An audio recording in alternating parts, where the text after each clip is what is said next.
Oke, kembali ya ke karya nyata, bukan dari dilihat dari orang hebat itu, dilihat dari karya nyata, bukan dari omongan besar. Ya. Iya, iya, ya. Jadi memang seperti yang Adar katakan tadi, bahwa akhirnya orang itu kehilangan kepercayaan, iya kan? Orang sudah tidak lagi bisa mempercayai dia sekalipun dia berkata banyak dan berusaha untuk membuktikannya. Dan orang akan jadi percaya ketika dia ternyata mampu membuktikannya. Iya. Terus? Sekalipun dia pernah berbuat kesalahan, gimana? Kalau akhirnya di waktu yang akan datang, kemudian dia berkata dan dia berusaha untuk membuktikan apa yang dia katakan, untuk memperbaiki dirinya misalnya. Baguslah gitu. Bisa ya. Baguslah. Oke. Tapi mudah-mudahan orang tersebut dapat hidayah kan gitu. Itu tergantung hidayah ya. Tergantung hidayah juga. Kalau dia memiliki hidayah ya sudah. Insya Allah dia dapat. Kalau ketika dia dapat hidayah ya alhamdulillah. Gitu. Nah, susah lah. Bukan susah. Bisa saja sih. Oke. Dan butuh kerendahan hati untuk mau dibentuk. Iya, bukan dibentuk, memang butuh harus jadi orang terhina dulu. Bisa mampu melewati itu gitu. Anda harus jadi hina dulu, merendahkan dirimu sendiri. Gitu. Ketika kau tidak merendahkan dirimu, tidak menjadi compang-camping, kau tidak akan bisa berubah. Gitu. Karena oleh sebab itu butuh kerendahan hati. Kerendahan hati itu merubah ke arah situ. Karena memulihkan nama baik itu sulit. Gitu. Meskipun dengan kata-katamu, bisa saja orang dengar kata-katamu. Cuma lihat saja sedikit-sedikit atau pelan-pelan orang tersebut sudah hilang di hadapan. Ya kan, gitu. Iya, betul. Cuma karena lantaran apa? Dia tidak mau bermasalah dengan kamu juga gitu, dengan orang tersebut, atau dia tidak mau menyakiti orang tersebut, biarlah hatinya tersakiti. Katakanlah begitu. Tapi tiba-tiba tanpa kita sadari orang tersebut sudah menghilang dia. Kan dia malu. Satu malu, atau ditinggalkan oleh orang. Gitu. Berarti dia menghilang atau orang meninggalkan dia. Iya. Ya? Dan justru orang seperti itu ya bermuka tembok. Muka tembok. Ya kan, hati baja. Ya. Jadi rasa malunya nggak ada lagi kan gitu. Cuman ketika orang udah tidak percaya lagi sama dia, dia akan coba pindah ke tempat lain loh. Iya, dan memang begitu. Di mana dia akan ketemu dengan orang baru. Kemudian dia melakukan hal yang sama di tempat yang sama. Wow. Itu yang baru habis itu dia bikin lagi. Dia pindah lagi ke tempat. Habis itu dunia sudah tidak mampu menampung dia. Oleh sebab itu orang tergantunglah, misalnya dia bisa seperti saya katakan tadi, ada hidayahnya gitu. Ketika dia ada hidayah yang bisa merubah itu, ya bisa orang percayalah gitu. Itu tergantung hidayah ya. Hidayah. Ketika dia beroleh hidayah ya insya Allah semua orang lingkungan dia akan berubah juga. Akan mempercayai dia gitu. Akan mempercayai dia. Tapi kalau kita nggak akan bisa merubah orang. Nggak bisa. Iya, kecuali orang itu sendiri. Kecuali orang dapat hidayah. Dapat hidayah. Kita apapun yang kita sampaikan tentang kebaikan terhadap dirinya, kalau dia bukan dia yang merubahnya itu susah. Betul sekali. Saya begini loh, ini bagus. Enggak. Tergantung dari mana asal berangkatnya, selalu saya katakan begitu. Dari mana dia asal berangkatnya, dan atau kata lainnya adalah dasar pemikirannya apa. Atau bisa saja motivasinya apa. Motivasinya apa. Kalau dia punya motivasi mengejar karir, mengejar uang, mengejar harta untuk menjadi terkenal, dengan dia akan melakukan sesuatu hal yang bisa disebut ya menghalalkan segala macam cara. Gitu. Kalau perlu teman, saudara, sahabat kita sendiri, kita hancurkan demi karir kita mendapatkan sebuah jabatan tersebut, sebuah apa namanya, ketenaran, kehebatan kita. Oh iya, wah ngeri banget ya kalau begitu. Iya bisa ya. jadi begitu. Jangan kayak agama pun bisa dia jual. Lebih kasar lagi, Tuhan pun bisa dia bohongin. Wah. Tuhan pun bisa dia bohongin. Tapi Tuhan kan tidak mungkin dibohongin juga. Artinya gini, kadangkala dijual agamanya untuk kepentingan dirinya. Gitu. Banyak kan yang begitu, bukan satu orang, banyak dan tidak sedikit juga. Iya, banyak dan tidak sedikit juga. Iya, banyak tidak sedikit. Iya, betul sekali. Iya, saya seringkali dan banyak kali tertipu dengan omongan, ya, dengan bicara seperti itu. Seperti saya bilang sama Adar tadi, tergantung kebutuhan. Kalau saya lagi nggak butuh, kamu ngomong aja, saya nggak dengar, karena saya nggak butuh.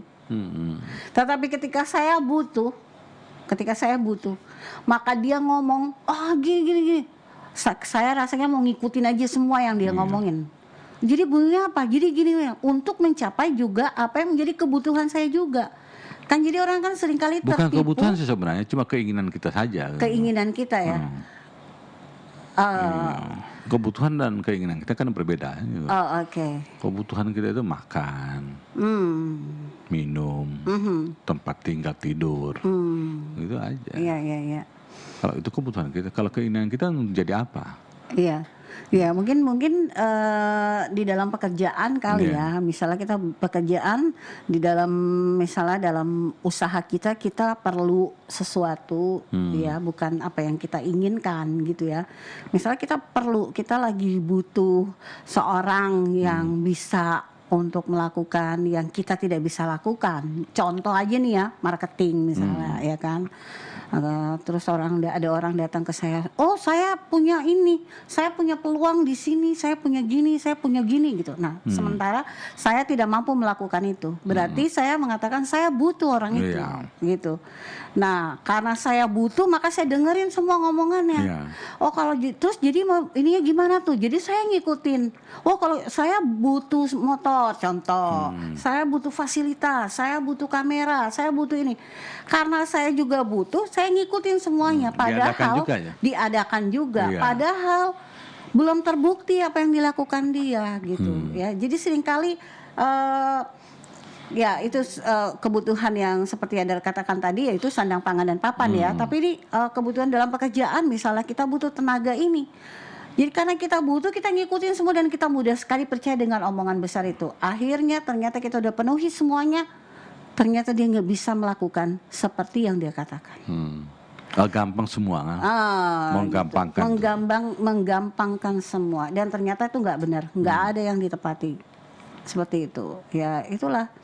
Karena kitanya juga sih sebenarnya ya, kita gampang terpikat karena kita butuh atau kita menginginkan sesuatu. Iya, dan seringkali juga kita terkecoh gitu kan, terkecoh dengan kata-katanya itu, omongan besarnya sekali. Tadi kan. Iya betul. Omongannya besar dengan hayalan-hayalan dan kita diajak untuk berimajinasi dan berhayal. Betul, dan kita merasa dia hebat banget nih. Iya, tetapi kita tidak pernah lihat apa track recordnya. Gitu. Kita nggak lihat itu. Itulah tertutup kan semuanya.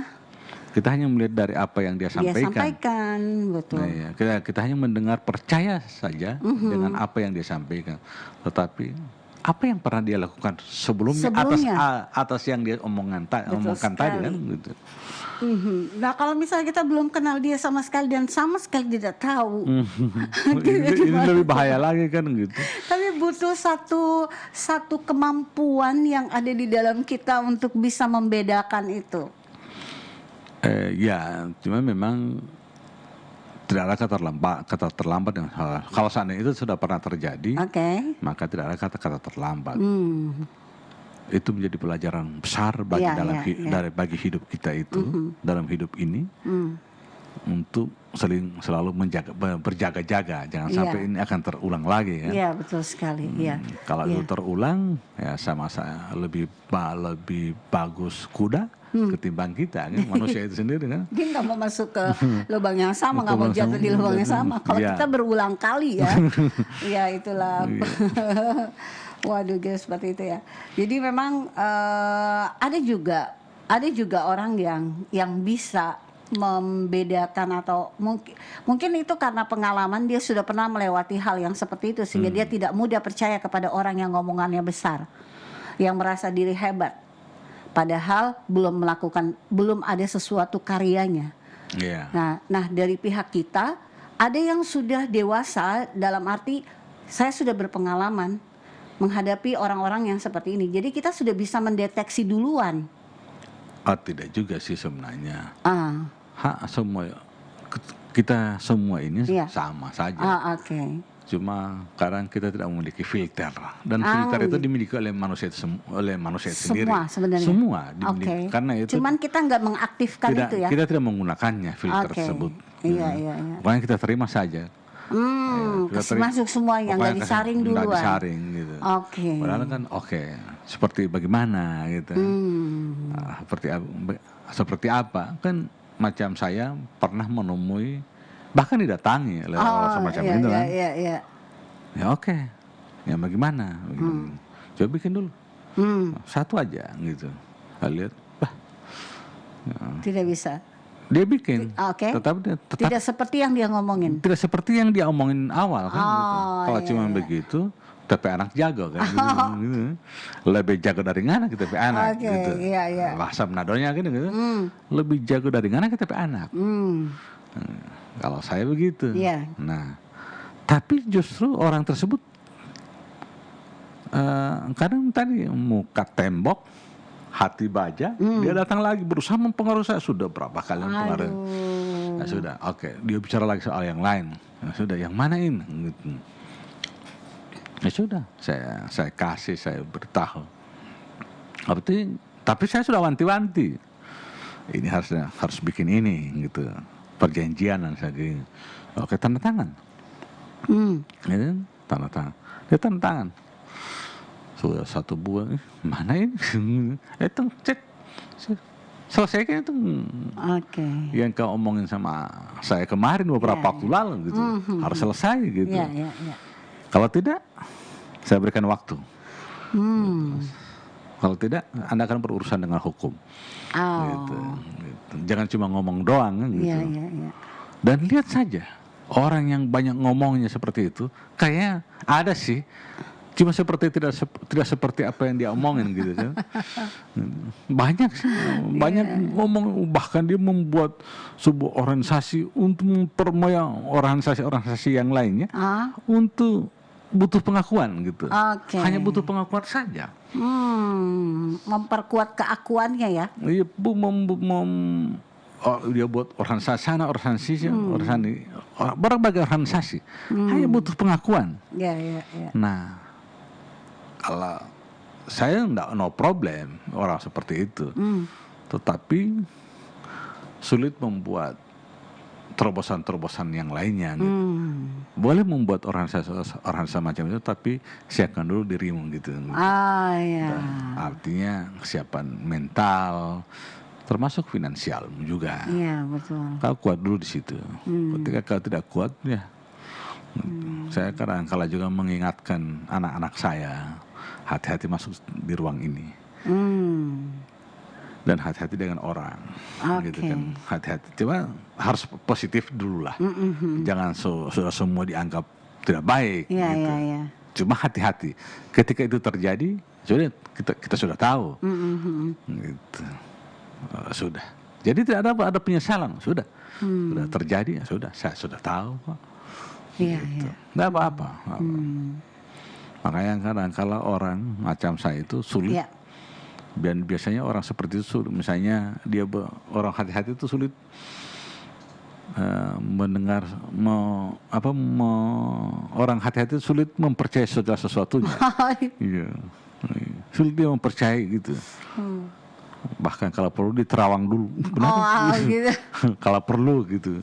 Dia menggunakan insting. Iya. Kalau orang lain bilang indra keenam, indra ketujuh, indra keenam, adik kodrati. Iya, gitu. Iya. Butuh hikmat. Iya. Ya. Memang karena sulit membedakan, apalagi kalau kita melibatkan rasa iba di dalam hati yang sayang kan, hati Allah kan, rasa hati sayang. Allah, iya, yang iba dari hati bukan dari batin, bukan itu cuma dari diri kita sendiri. Ada kan yang begitu, ya kan? Ada yang punya katanya belas kasihan gitu, seperti itu. Jadi kita harus ini sama orang lain lah begitu kan. Jadi sehingga kita gampang dibodohi. Ya, kita gampang dibuai dengan kata-kata besar sementara karyanya nggak ada.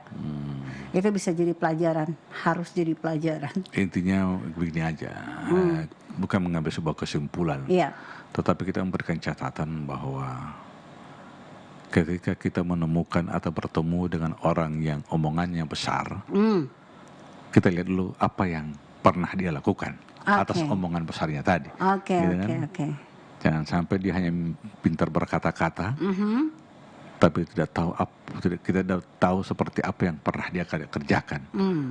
Biasanya dan ini dikhawatirkan justru malah terjadi kerusakan atas negeri itu atau atas sebuah perusahaan tersebut. Dan kita melihat orang-orang seperti itu banyak lah. Sekali lagi tidak sedikit gitu. Sehingga dia tiba-tiba dari yang satu ke yang satu lagi, dari pekerjaan satu ke pekerjaan yang lainnya, sama gitu. Gitu. Kemudian dia berusaha lagi pulang lagi ke pekerjaan awalnya itu karena langsung sudah ada kepercayaan kan dari orang-orang. Nah, orang tersebut caranya bagaimana? Menjelekkan orang lain untuk gitu. Karena dia sudah melihat bahwa ini sudah ada kemajuan. Maka saya harus masuk ke situ. Dan untuk masuk ke situ dia berusaha menjelekkan orang lain.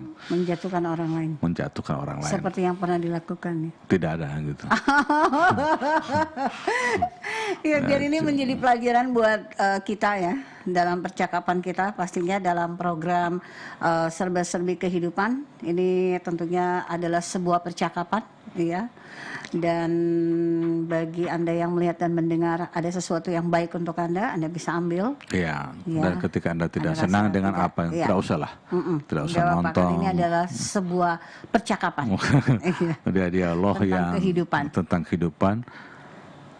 Yang mungkin intinya adalah menjadi nasihat bagi diri kita sendiri gitu. Kami sedang menasihati diri kami sendiri.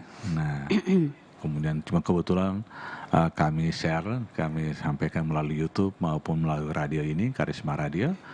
Ya, insya Allah menjadi sesuatu hal yang atau bermanfaat bagi orang lain.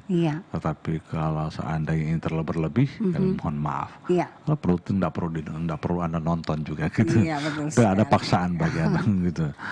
Oke. Akhirnya kami pamit. Terima kasih buat kebersamaannya. Kita akan jumpa kembali dalam program Serba-Serbi Kehidupan di waktu yang akan datang. Saya Emma pamit. Adar juga pamit dari ruang dengar Anda. Assalamualaikum warahmatullahi wabarakatuh. Salam Karisma.